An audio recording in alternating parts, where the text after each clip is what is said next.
Sterlite ஆலைக்கு எதிரான போராட்டத்தில் காவல்துறையினரால் சுட்டுக் கொல்லப்பட்ட 14 பேர் குடும்பத்தினருக்கு தகுந்த நீதி கிடைக்க வேண்டும். மேலும் அருணா ஜெகதீசன் தலைமையிலான ஒரு நபர் கமிஷன் வழங்கிய பரிந்துரைப்படி இறந்தவர்களின் குடும்பத்திற்கு தலா 1 கோடி ரூபாய் இழப்பீடு வழங்க வேண்டும். மேலும் துப்பாக்கி சூட்டில் ஈடுபட்ட காவல்துறை, வருவாய்த்துறை அதிகாரிகள் மீது குற்றவியல் நடவடிக்கையும் துறை ரீதியான நடவடிக்கையும் எடுக்க வேண்டும் என பாதிக்கப்பட்ட குடும்பத்தினரின் சார்பில் உயர்நீதிமன்ற வழக்கறிஞர் ரஜினி கோரிக்கை விடுத்து பேட்டி அளித்துள்ளார்.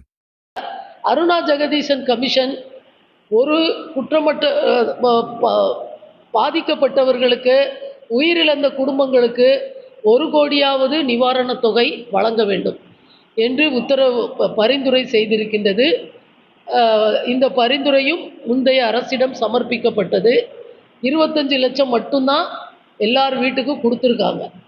அவங்க கொடுத்த தொகையே போதும் அப்படின்னு இதுவரைக்கும் எந்த நிவாரணமும் அளிக்கப்படவில்லை. இந்த பத்திரிகை சந்திப்பின் நோக்கம், இப்போ சாத்தான்குளத்தில் கஸ்டோடியல் டார்ச்சர் நடந்துச்சு. அந்த காவலர்களுக்கு உடனே ட்ரையல் நடத்தி அவங்களுக்கு தூக்கு தண்டனை, 9 காவலர்களுக்கு தூக்கு தண்டனை விதிக்கப்பட்டிருக்கிறது. அவங்க தான் காவல் நிலையத்தில் வச்சு அப்போ காவல் நிலையத்தில் வச்சு அடிக்கிறவங்களுக்கு ஒரு நியாயம், துப்பாக்கி சூட ஸ்பாட்டில் காக்கா குருவி மாதிரி அமைதி வழியில் போராட்டம் நடத்திய மக்களை சுட்டு கொல்லுவதற்கு நாங்கள் நினச்சா என்ன வேணாலும் பண்ணுவோம். கார்பரேட்டு வேதாந்தா என்ற கார்பரேட்டுக்கு ஆதரவாக சுட்டு கொல்லுவோம். நாங்கள் குருவி சுட்ட மாதிரி சுடுவோம், அதற்கு எங்களுக்கு அதிகாரம் இருக்கிறது என்று அவங்க மேலே இதுவரையில் எந்த நடவடிக்கையும் எடுக்காமல் இருப்பதை கேள்விக்குள்ளாக்குவதற்கு தான் இந்த பத்திரிகையாளர் சந்திப்பு. இந்த பத்திரிகையாளர் சந்திப்பின் மூலம் நான் தற்போதைய அரசிற்கு வேண்டுகோள் விடுக்கின்றோம். பாதிக்கப்பட்டவங்க ஃபேமிலிஸ்லாம் வர்றேன்னு சொன்னாங்க. அவங்களுக்கு சில காரணங்களால் நாளைக்கு அவங்களுக்கு நினைவு நாள் இருக்குது. அவங்க லோக்கலில் இருக்கணும், கல்லறைகளுக்கு போகணும், மற்ற கூட்டங்கள் அரேஞ்ச் பண்ணியிருக்காங்க. அதனால் அவங்க வர இயலவில்லை. இல்லைன்னா ஸ்னோலின் அம்மா எல்லாருமே வந்திருப்பாங்க. இதில் என்னென்னா, முதலமைச்சர் விஜய் பாதிக்கப்பட்டவர்கள் குடும்பத்தை முதலில் சந்தித்தவர் முதலமைச்சர் விஜய் தான். ஸ்னோலின் அம்மாவே சொல்லுவாங்க, அவங்க தான் சொல்லுவாங்க. அதனால் அதை மனதில் கொண்டு இந்த பொறுப்பேற்றிருக்கின்ற அரசாங்கம், முதலமைச்சர் விஜய் தலைமையிலான அரசாங்கம் அந்த குடும்பங்களுக்கு உரிய நிவாரணம் என்பது 25 லட்சத்திலிருந்து 25 லட்சம் 1 கோடியாக வழங்க வேண்டும் என்று தமிழ் மீனவர் கூட்டமைப்பு சார்பாக முதலமைச்சர் விஜயை நான் பணிந்து கேட்டுக்கொள்கின்றேன். 25 லட்சத்தை 1 லட்சமாக அவர் உயர்த்த வேண்டும். மற்றொன்று, இந்த காவலர்கள் மீது யாரெல்லாம்னு அருணா ஜெகதீசன் கோர்ட்டு அது நீதி விசாரணை கமிஷன் வச்சு எடுத்து விட்னஸ் எடுத்து இவங்கெல்லாம் தான் இந்த ஸ்பாட்டில் இவங்க நாலேஜோடு தான், இவங்க அப்ரூவலோடு தான் நடந்திருக்கு அப்படின்னு அவங்க எல்லாரும் போலீஸ் அஃபீஷியல்ஸை அவங்க மென்ஷன் பண்ணியிருக்காங்க. பேரே லிஸ்ட்டு போட்டே மென்ஷன் பண்ணியிருக்காங்க. நாங்கள் அந்த போலீஸ் அஃபீஷியல்ஸை எல்லாரையும் சொல்லலை, அந்த போலீஸ் அஃபீஷியல்ஸ் மேலே துறை ரீதியாகவும் கிரிமினல் நடவடிக்கையும் எடுக்க வேண்டும்.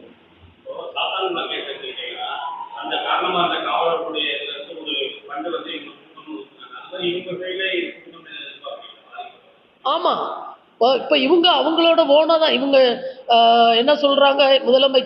அப்போதைய முதலமைச்சராக இருந்த எடப்பாடி என்ன சொன்னார், நான் டிவியில் பார்த்து தான் தெரிஞ்சுக்கிட்டேன் இதை அப்படின்னு சொன்னார். அப்போ அவரோட அனுமதி இல்லாமல், முதன்மை செயலரோட அனுமதி இல்லாமல் இந்த துப்பாக்கி சூடு நடந்த மாதிரி அவர் குறிப்பிட்டார். அப்போ அந்த மாதிரி சமயத்தில் இவங்க காவலர்கள் ஒரு பியூனிட்டிவ் மெஷர்மெண்ட்டாக காவலர்களுடைய சேலரியிலேருந்து, அவங்களுடைய ஃபண்டிலேருந்து, அவங்களுடைய கிராஜுவிட்டியாக, அவங்களோட ப்ராவிடென்ட் ஃபண்டு அதிலிருந்து பிடிச்சி பாதிக்கப்பட்டவங்களுக்கு நிவாரணத் தொகையை வழங்க வேண்டும் என்று நான் இந்த பத்திரிகையாளர் சந்திப்பின் வாயிலாக தமிழக முதல்வர் அவர் ஏற்கனவே பாதிக்கப்பட்டவங்களோட தான் நிற்கிறாரு. இந்த ஸ்னோலின் வீட்டுக்கெல்லாம் உடனே போய் விசிட் பண்ணி 1 லட்சம் ரூபாய் நிவாரணம் அளிச்சிருக்காரு. அந்த இதை இந்த பாதிக்கப்பட்டவங்க 14 பேர் குடும்பத்தையும் காயம்பட்டவர்கள் குடும்பத்தையும் அழைத்து முதலமைச்சர் பேச வேண்டும். முதலமைச்சர் பேசி அவங்களுக்கு நிவாரணத்தை உயர்த்தி கொடுக்க வேண்டும்.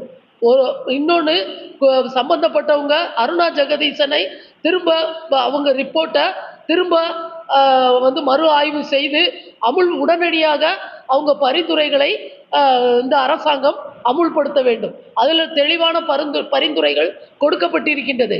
அந்த பரிந்துரைகளை இந்த அரசாங்கம் அமுல்படுத்த வேண்டும் என்று கேட்டுக்கொள்கிறேன்.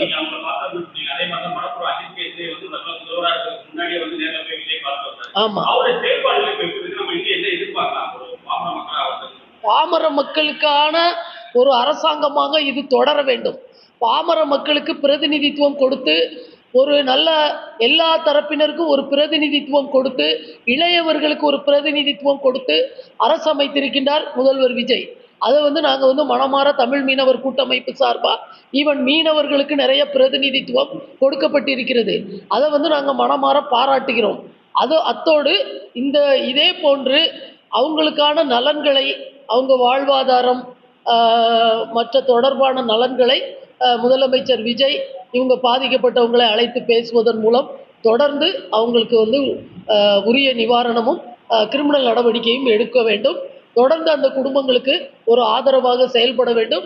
இது போன்ற அரசு பயங்கரவாதங்கள் நிகழாமல் பார்த்துக்கொள்ள, கஸ்டோடியல் டார்ச்சர், மற்ற துப்பாக்கி சூடு, மனிதனோட உயிர் என்ன அவ்வளோ விலை மலிவா, என்ன ஸ்டெர்லைட் அந்த புகை அவங்களுக்கு நச்சு வாயு டிபி, ப்ரெக்னன்சி டிஃபால்ட் இதெல்லாம் நடக்குதுன்னு அவங்க அமைதியான வழியில் போராட்டம் நடத்துகிறாங்க. அவங்கள போய் சுட்டுக் கொள்வது என்பது எந்த வகையில் நியாயம்? இதுக்கு ஒரு முறையான நீதி வழங்க வேண்டும் என்று நாங்கள் முதலமைச்சர் அப்பீல் விடுக்கிறோம். ரஜினி, தலைவர் தமிழ் மீனவர் கூட்டமைப்பு.